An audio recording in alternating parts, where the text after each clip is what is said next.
ওবায়দুল কাদেরের বাড়ি গাড়ির বর্তমান অবস্থাটা দেখলে আপনারা অবাক হয়ে যাবেন। বাড়ির সামনে থাকা পাজারু ব্র্যান্ডের একটা গাড়ি, আর পুরাটা বাড়ি একদম ধ্বংসস্তূপে পরিণত হয়ে গেছে। আপনারা জানেন গত 3 দিন আগেও বাংলাদেশের সাবেক সড়ক ও সেতু মন্ত্রী ওবায়দুল কাদেরের ক্ষমতার বলে মানুষজন ভয় পাইতো, ডর পাইতো। কয়েকদিন আগেও আমি এই বাড়িতে ঘুরতে আসছিলাম, কিন্তু আমাকে ভেতরে ঢুকতে দেয় নাই, এখানে বেশিক্ষণ থাকতে দেয় নাই। পুলিশ নামের গার্ডেরা আমাকে এখান থেকে বের করে দিয়েছে।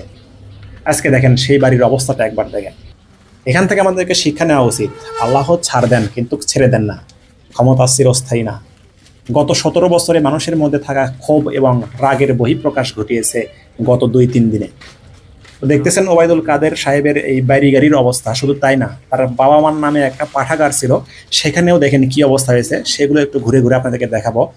আর আরও গ্যারেজের ভেতরে থাকা কয়েকটা গাড়ি পুড়িয়েছে দুষ্কৃতিকারীরা, সেগুলো একটু দেখাবো। আর উৎসুক জনতা দেখেন কীভাবে ভিড় পাকাইছে। চলুন বাকি ভিডিওটা আমরা দেখতে থাকি।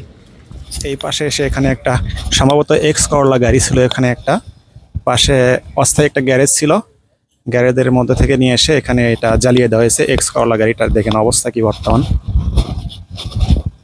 ধ্বংসস্তূপে পরিণত হয়ে গেছে। এটা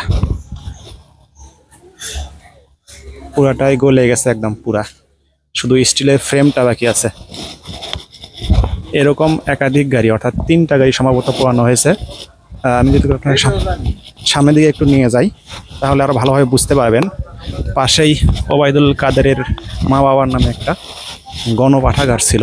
এই যে এটা হচ্ছে গণপাঠাগার, এটার জানালা পর্যন্ত ভেঙে নিয়ে চলে গেছে দুষ্কৃতিকারীরা। এই যেটা হচ্ছে দেখেন মোশাররফ ফজিলাতুন্নেসা ফাউন্ডেশন ও গণপাঠাগার, ওবায়দুল কাদেরের মা বাবার নামে এটা ছিল। এটার মধ্যে বর্তমান পরিস্থিতিতে একটু দেখায় আপনাদের, তাহলে ভালোভাবে বুঝতে পারবেন। পুরাপুরি ধ্বংসস্তূপে পরিণত হয়েছে, এর মধ্যে কোনো কিছুই নাই। আপনারা দেখতেই পাচ্ছেন, এই যে দেখেন একদম পুরা ধ্বংসস্তূপে পরিণত হয়ে গেছে এগুলা। আপনারা হয়তো বা জানেন না, ওবায়দুল কাদের শুধু একজন রাজনীতিবিদই না, সে একজন সাংবাদিক ছিল এবং ভালো মানের একটা লেখকও ছিল।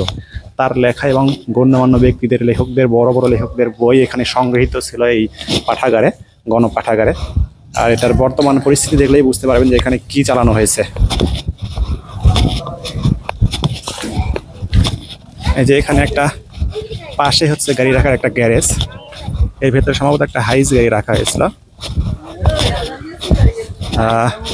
এই দেখেন আসলে দরজা আটকানো আছে, দেখাতে পারবো কিনা জানি না।